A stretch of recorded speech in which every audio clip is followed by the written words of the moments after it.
instructed by God to Moses, and when they were in the wilderness in Exodus, to build this tabernacle, and they were told to build this Ark of the Covenant, and God's presence would dwell in the Ark of the Covenant. They had these golden rings that would go through the Ark of the Covenant, and the wings of the cherubim where God's Spirit would come down when he had manifested himself in the presence of the people. Amen. David had the plans to build the temple, but he couldn't build the temple, so his son Solomon built this temple. This temple was one of the beautifulest temples in the world. They said that people traveled from all over the world to see the temple that Solomon had made. This temple was so pretty and precious in its rubies and its diamonds and its gold that the Queen of Sheba came to Jerusalem and said, half of what was told to me wasn't even true about what I have seen in this temple. The priests were instructed on the Day of Atonement, which was the weekend of this Passover, that they were to take two lambs. One lamb, they would slit its throat and catch the blood in a bowl, and they would take that blood and behind the holies of holies inside the temple, and they were to sprinkle the blood 7 times on the curtain, and then they were to take another lamb and to confess everyone's sin upon this lamb, and that lamb was to run free into the wilderness. It was called the scapegoat. Today, on this Sunday of the crucifixion, was the Day of Atonement. On that Friday was the Day of Atonement. This was the day that the priest would go in to make this sacrifice for all of the children of Israel's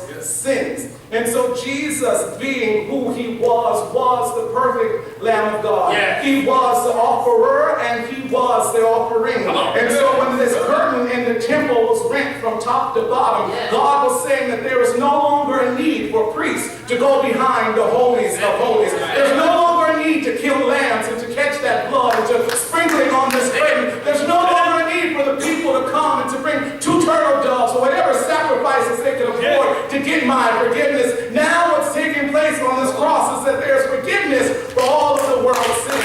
Now we don't have to go to a priest to come before God. Now we don't have to call me or any other preacher to go before God because of what Jesus did on that cross. When God tore that curtain from the top to the bottom, everyone now has access to God. Now everyone can go to God when they need him. Now everyone, where you are, can go and say, Father, I need some help. Father, I need you to come and to straighten out my life. And so that curtain was to signify that this was now over. There was no more need for Levitical priests to wear their white robes. There was no longer need to be sacrificially cleansed every time you had to enter into the holies of holies. And it says that Jesus cried out with a loud voice and said, Father, into your hands I commit my spirit. Sometimes in life you get to a point where there's nothing else that you can do. You've done everything that you thought you could do. You went to the doctor and the doctor told you what the condition of your sickness was. They told you what medicine to take. They told you how many times to take the medicine.